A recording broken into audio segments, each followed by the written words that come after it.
All right, well, Mike Friday. I'm here in Southern Southern California. What did you do? The Englishman bought the weather. It does rain here apparently, and as I understand it, that means everyone runs for cover and panics. Yeah, they're not great. They're not great with rain here, like England and Leeds. That's true. Okay, so we're getting ready for the next two legs, Hamilton and Sydney. Yeah. Not great finishes for the men's team to start with. How do you feel about it? I mean, is it time to panic? Are we talking about that? I think we've got to look at perspective and reality. Yeah. I think, people can get carried away. Last year was a phenomenal season. And, we made 10 state semi-finals. We won a cup. We made 5 finals. Yeah. Apparently that's the norm now. Right. And, absolutely, we're aiming for that. That's what we aspire to be. But I think people need to understand that the Men's World 7 Series is a horrible, horrible, horrible place. It's unforgiving if you make one mistake. And we've got a few things going on, We let boys go to the World Cup, 15s World Cup. We've got a few injuries. We're growing depth in the squad. There's inexperience. You've got to get it wrong to get it right. Yeah. That's what you need as a young man. You need those battles, those bruises, those black eyes. And we got a couple of things wrong in both Dubai and Cape Town. And that's the pains, the growing pains on the World Series. And we got punished. And we're probably going to get punished again this season. And am I bothered? Am I worried? I hate to lose, as we all do. The whole team hates to lose. But the reality is this: it's all about getting ourselves ready, growing the depth, growing the experiences, growing the bruises, coming back from the knocks in preparation for Tokyo. But don't get me wrong, I want to win every tournament. The boys want to win every tournament. The dogs want to win in the series. Every time we go out on the pitch, we'll give 100% to try and win every game. Now, I heard a stat on one of the broadcasts saying that you'd used the fewest number of players last year of any of the teams. I'm not sure if that's true. Because I kind of felt like you were rotating people in with your core team, but you're rotating people in. You've had to, as you said, Pinkelman, Nua taking a breather. Yeah. You've had to put some people in, and I think is it fair to say we should expect rookie mistakes from rookies? 100%. Yeah. I mean, fortunately, in the game of sevens, you have to expect mistakes from experienced guys as well. Right. True. And coaches. Yeah. I don't get it right 100% of the time. None of us do. I think that's the beauty and the pain of the sport, and unfortunately, that's part of being a human being. You don't get it right all of the time. You just want to try and get it right most of the time, if not more times than you don't. And it's how we adapt when we don't get it right in order to cover up and hopefully maintain and not allow it to cost us. I think that's an interesting stat. I think that, look, we have to be honest. I think the World Series is a very, very, very high standard. And in order to step up, coming from the American sporting background that we have here, we have to fight and work very hard to find our talent and develop our talent to be able to cope, because there's so many other distractions in the sporting landscape, and they come to the game late. And we've had this conversation many a time, is that once we're able to position rugby in the high school curriculum to complement these super sports, then we'll see a true reflection of what's possible with this game of rugby and the magnificent sporting population we have in the high schools. Sure. And you've got, you find Kayvon Williams at New Mexico Highlands, right? Yeah. Plucked out of sort of nowhere.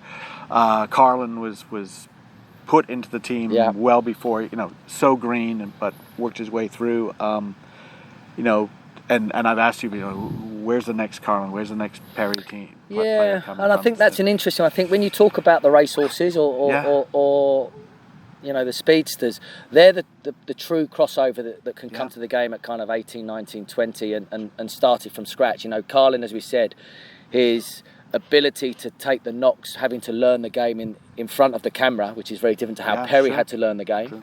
I think Kayvon's a bit of an enigma. He was a racehorse that's grown and mutated himself into somebody who can play at the halfback. I mean, that's very special and difficult to do. But I think what we're looking at are these high school guys that are exceptional sporting athletes that end up probably going to college on a scholarship and go away from the game, and then maybe they come back to the game. I think that's where the high school education, the golden ages of 13 or 18 are so important for us, because if you want to be a a half-back like Folau Nua, or a line-breaking centre like Yusefo or Makuinefi, then you have to have played rugby in that period of time. Whether you've chosen to do other things in those college years is a non-point. Ebner's your blueprint, but there's loads of those guys if we can introduce it into the high school curriculum. You know, we are working hard on our pathways to try and reposition that and put a strategy in place for the next 8 years as we build to LA 2028. But that takes money, that takes time, that takes bodies, that takes a lot of patience, and but most importantly, and this is something where I think JD Stevenson has done a great job. It's all about embracing and communicating with the USA Rugby community. Those guys, those high school coaches who know the players, who know who could be the next Martin Yusefo, the next Danny Barrett, and I think that's the place and that's the piece that we've got to work very, very hard on in the next 12, 18 months. That's good. I was in Salt Lake City for the NAI Sevens, and I ended up watching a lot of the under 14, under 16 teams, and Belmont Shore had some 13-year-olds. I watched a couple of movements there, and I'm thinking, you know, I don't see 25-year-olds understanding space and putting through the skills, because I talked to them about it. They don't care about winning; they care about skill development and having fun. And that's what you're talking about, right? That 13-year-old kid in 5 years, you're looking for. You know, you might be looking at him. And I mean, you talk a really good point there, and again, this would be my message to all high school coaches and all club coaches. It's, you know, winning is one thing, right? And we talk about, but developing is everything. So we want winning development. That's utopia, but we don't want winning at the expense of the development. I'm not interested if your high school coach has won 10 games and 0-0. Lost 0. I'm interested in how many players he's developed to become the best version of themselves as a rugby player. That has to be the mantra, the ethos, the philosophy of developing rugby players in the high school and in the club game. And you know, if Belmont Shore are leading light in that, that's music to my ears. I'd love to see that message across the whole of the USA and the high school system. Winning development, but not winning at the expense of development. That would be crucial. All right, good. How are you feeling about the players you're developing right now? Yeah, I mean, we've got a strong pool here, and a mixture of highly experienced boys that have been with me for 6 years, which have come on a journey, and then we've got guys that have done 2 or 3 years that are on that journey. But it's a big ask stepping up from being, you know, shall I say, the top man or the main man at a high school or on the college game to becoming a contender on the world circuit. The jump is huge. You know, you can be a superstar at Rugby Town and struggle to cope in an HP camp. That's the harsh reality of international World Sevens at the moment. But that's the challenge, that's the opportunity, and as long as boys stay grounded, they're willing to work hard, they're prepared to be selfless in everything they do and dedicated to the job, then they've got every chance of becoming a dog. Every chance of becoming a dog. So feel free to disagree with me on this. It's just an observation. When I see a player who's new to the team, and I'm going to lump Maka Nufe in there too because he's been away so long, players who have something to prove. I'm not saying they do. They play selfishly. In fact, I think the opposite. But you see them make mistakes of effort. Of I'm really going to go here, and it's like they pull themselves out of position. Or, you know, sometimes it's like, why don't you just back yourself there? Instead, they're looking around for someone. Those are the mistakes I see. I don't know if you see the same. I see them all. I mean, you hit the nail on the head. The growing pains. And sometimes they're rehabilitation pains. Because, you know, for young men, confidence is a big part as well, and confidence and security and feeling secure in your environment. And it's very good and very easy to feel secure here, and they look great on the training pitch. But it becomes very different when you're put into that alien environment of the World Series in Dubai or Cape Town, because all of a sudden that security is taken away, and that takes time. You know, like those types of experiences are so necessary in your growth. But unfortunately, to the supporter watching, it's like, but you know what it's like when you're in the armchair. Yeah, sure. You see all the space over there. I saw it. It's easy, right? Yeah, you know? and we talk a lot about when you're watching from the third party, from the outside looking in, it's very easy to see the space. But if you come down to pitch level, the pitches are different. Yeah. And you know, we talk a lot about, and we work a lot about visualising, because when we watch film, it's easy. You've got to take yourself back into that moment and then look out and picture and visualise where those spaces were and learn from that. Because when you're at pitch level, you have a three-dimensional issue. You have the space, but you also have the depth perception. And the depth perception is the killer, because that dictates how much time you actually have on the ball. So learning and growing and feeling your way through that for a player that's either new to it or being rehabilitated, for want of a word, is difficult. It's harsh. And coaches are unforgiving, supporters are unforgiving, the scoreboard's unforgiving, and the opposition is certainly unforgiving. And that's what we're seeing. And we get as frustrated, and I get as angry, upset, disappointed as all of you guys. And you, as sure as can be, so do the players. But as I said to them, you've got to be relentless. You've got to have the grit and the determination to stay the course. And that's where I think Carlin Isles is a leading light. You can't knock him. No, he is a born fighter. Right. For all his bravado, for all when positive guy. And his work ethic on the pitch and away from the pitch is first class. He'll be out here working on those bits that those supporters and I would have picked up on him, and he'll just go again and go again. And that's how you have to be if you want to be successful on the Sevens circuit. I follow a number of sports, baseball and football including, and in those sports, especially when you're talking about speed positions or speed skills, age of 31, 32 is a crucial time. And a lot of players drop, especially with speed in baseball, they drop off dramatically. But some hold on and go through. For every Willie Wilson, there's a Lou Brock. Lou Brock played into his 40s and still was very fast. And you're getting there, right? You're getting there with Perry. And I don't want to put anything in his head, but that's going to happen, right? And it could happen Are you worried about that sort of thing? Do you monitor that sort of thing? We do. I mean, we do. I mean, I think you've talked in your way. My way of looking at that is all about miles on the clock. Yeah. Now, what you have with Perry Baker is he's got low mileage on the clock, because this is a guy who made his debut at 28 years old on the world circuit. Yeah. So he really was a 23-year-old at 28, and he's a young 32, 33. So I'm not worried about Perry. We do monitor his loading. And Perry's very, very vocal about monitoring his loading too, as you can imagine. Right. And we work according on that. It's the same with Carlin. Carlin goes a million miles an hour every day, all day, because he's chasing speed. And again, we try and manage and work him in as well. So I am mindful of that. They're mindful of that. But I think, like you've talked about, age is a number. Mm-hmm. It's not the defining factor. It's about how they feel and what they feel in their bodies, and what the GPS is telling us as well. So, in the instance of Carlin, as we know, in Cape Town he ran 11.5 meters a second. I mean, Jesus, ridiculous. And Perry, when you see him moving around here, he's doing all right. He's doing all right. I'm going to make a prediction.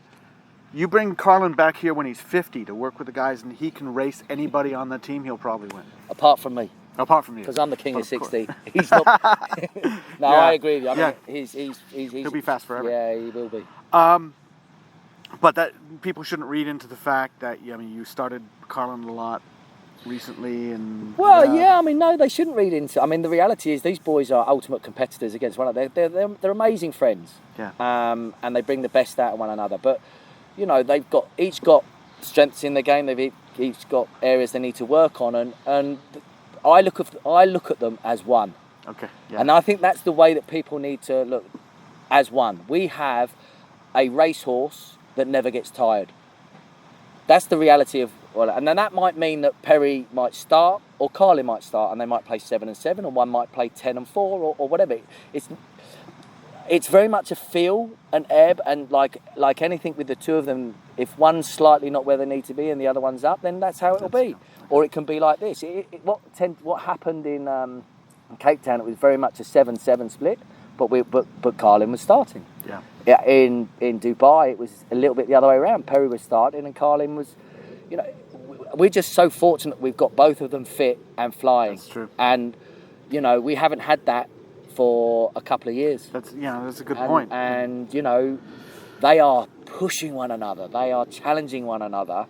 And, you know, they're both going all out to be the best versions of the rugby player they can be on and off the pitch. They're working on the physical side. They're working on the mental side to get themselves in the right mindset to be where they need to be, to take the most, you know, or the best advantage of the opportunities they've got this year.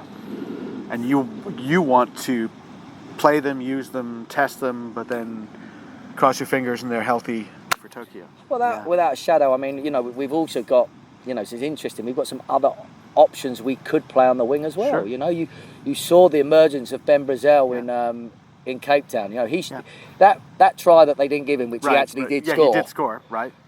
That was Dan Norton trying to track him down. Yeah. And all you saw was what we all saw as a high school unfold on the world circuit. Yeah. But he's 21 now, and he's a hell of a lot stronger and a hell of a lot bigger. But that knee pick up and that leg turnover, and he went. But that's a big, powerful guy that can play on the wing, but also can play in the forwards. So we're creating some other types of athletes and options that can be just a little bit of je ne sais pas for us as a team. You've got a very different winger in Marcus Topola. He's tricky. Yeah. He doesn't know what he's going to do. Like, I don't know what he's going to do, but that means the opposition doesn't know what they're going to do. He's built on bluff and poker playing, as well as some raw acceleration and footwork and speed he has.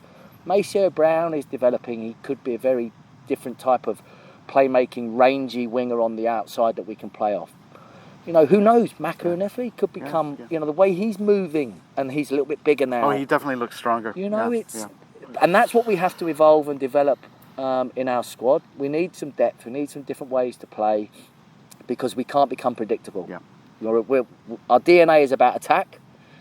We're renowned as being an exciting, attacking, fast operation.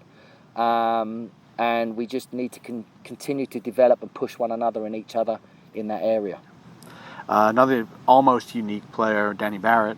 He's got a few miles on the clock because he's been playing a long time and really has been playing the same way for a while. You worried about taking care of him or having another Danny? We always worry about Danny because he doesn't take care of himself on the pitch. So you know, you are right about Danny and his miles on the clock, and we look after Danny here, and Danny's very good at, again, he knows his body, and you know, he has had a lot of miles and he has had a lot of bruises and knocks and so forth.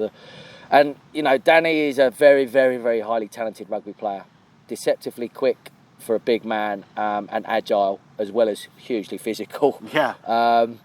But you know, for me, always the good thing, and again, he's probably going to kill me for saying this, I know when Danny's in a good place physically because I just look at him in his shorts. So if he looks in a good place in his shorts, we're in a good place. And you know, Danny's an honest guy. I mean, he's a warrior. I mean, he would go to war for this country on one leg if he had to. But we'll look out for him. We can't stop him playing the way he plays, which means there's always a chance. But there's always a chance anybody could get injured walking down the street. So we will look after Dan, but Dan's better when he's playing and he's enjoying the game. So far so good with him, and he you know, he's got some physical guys pushing him and around him in the squad as well. Are we going to see Pinkelman and Neo back? We'll see. We will see Pinkelman for sure. Pinkelman is refreshed. We needed to give him his time off after the World Cup. I didn't want to push him, and we will see Yusefo back as well. Again, happy, smiling on his face, freshly married, and again he needed to recharge and refresh after the World Cup. So those two boys will return for Sydney and Hamilton, which will bring, you know, with Pinkelman we bring that experience, that guile, that knowledge on just how to play the game, and also that guy that's deadly over the ball. And then we just bring an ultimate line breaker in Yusefo back into the squad to complement what we have around. You have someone so good in the rucks, suddenly that's maybe one fewer turnover a game. That could be 7 12 points. 7 points. Or 14 12, points, 100%, you know. And it also just it brings confidence and security to the others around as well. And there is all these knock-on effects. That's the challenge of breaking into this squad. That's the challenge of being a part of this squad. And there's also the standard you set up, being able to maintain your position in the squad. We don't let anybody take things for granted. I know you have other things to do. One more thing to talk about was actually the LA Sevens. Yeah. So obviously you've played in the United States every year, do very well. But Southern California, does that bring a little bit extra? How do the players feel about it? How do you feel about it? I don't know. I mean, I had a giggle with the players. I think I'm actually the reigning champion coach for the LA Sevens, because it was last played in 2004, I think, or 2004, five, and yes. England won it. So I'm defending that, but with USA. Oh, that's funny. That's funny. Yes. But the boys were like, whatever, Mike, we're not interested, mate. We're not interested. So I mean, look, I think. It'll be a very different. I'm interested to see what type of event it will be, if I'm honest with you, because my memories of LA are very different. Yeah. I'm not going to hide from the fact I loved Vegas. Sure. As an event. Yes, there was a lot of distractions. Yeah.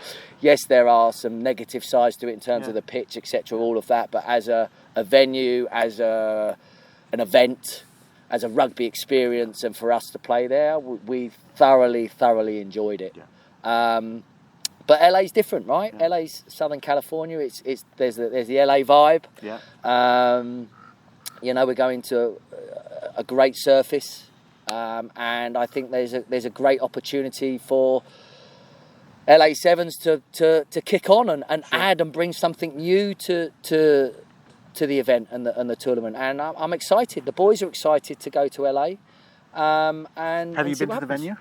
We haven't been to the venue since I last won there. Okay. You're gonna. It's nice. It's Yeah. nice, and you do have a wider field. You have a beautiful grass field, and there's a statue of an Englishman out front. And Sensational.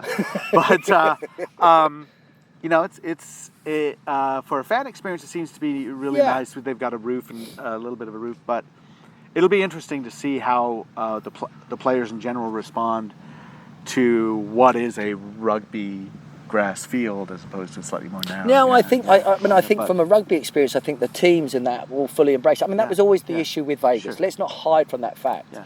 That the playing surface was an issue, and the width of the pitch was an issue, but I think the challenge for LA, and I think it's a positive challenge, is that can they bring the razzmatazz? Can they create the vibe in the stands?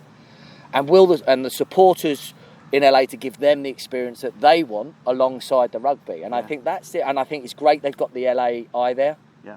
I think the invitation, making sure that the grassroots, the community part of the game, the essence of the support for the USA Eagles is going to be there.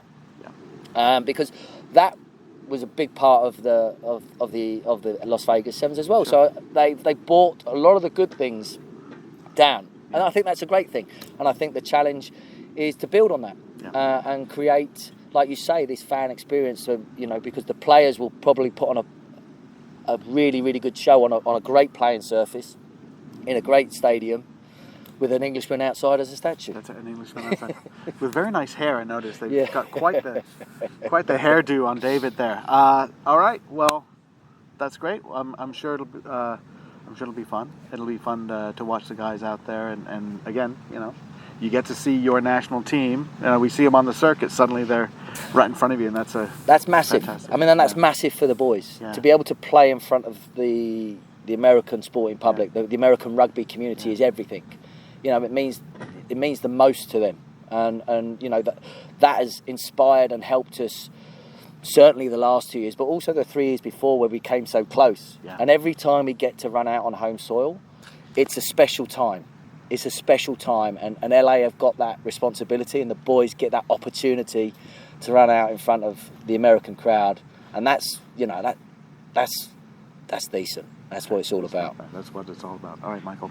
Thank you you very much. Thanks a lot.